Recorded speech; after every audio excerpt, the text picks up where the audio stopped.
It starts with the simple truth of our reality.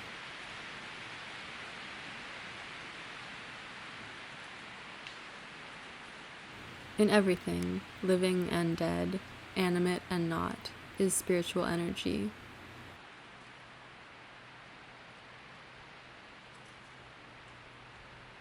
It is in your breath, the shoes you walk in, as well as the ground below it.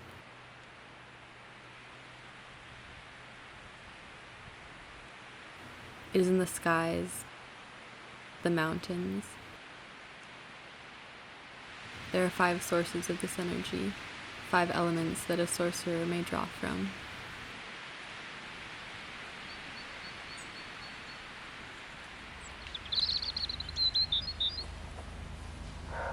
I am so stoked to tell you about a new fantasy serial that's coming to All Ages of Geek.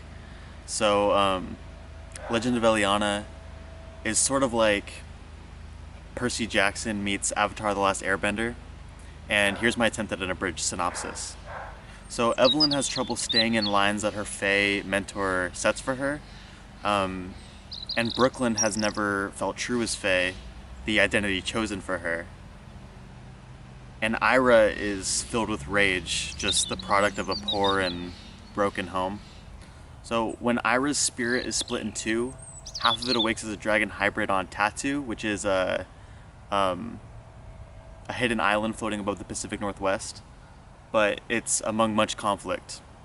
So a terrorist Kivati plots against Elianna Schenn, who's a protected being by the water spirits, and Kivati's protected by fire, and he wishes to expose all the hidden nations, first by destroying Tatu. Okay, so Fays, dragons, thunderbirds, goblins, merpeople, and mimetolithic beings all join in this fight between Elianna and Kivati, and either death could mean a lasting imbalance in the world of the spirits. But here's the question. Is Kivati the changer of legend, or just some power-hungry brute?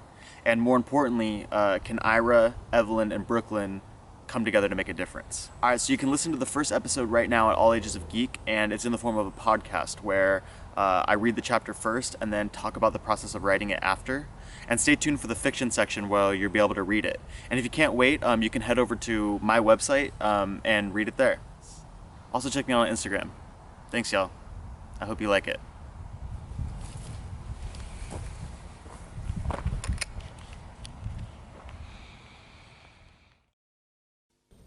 I'd like to be under the sea in an octopus's garden in the shade. He'd let us in, knows where we've been, in his octopus's garden in the shade. I'd ask my friends to come and see an octopus's garden with me.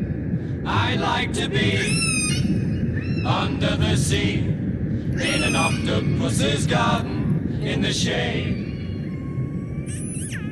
We would be warm below the storm in our little hideaway beneath the waves, resting our head on the seabed.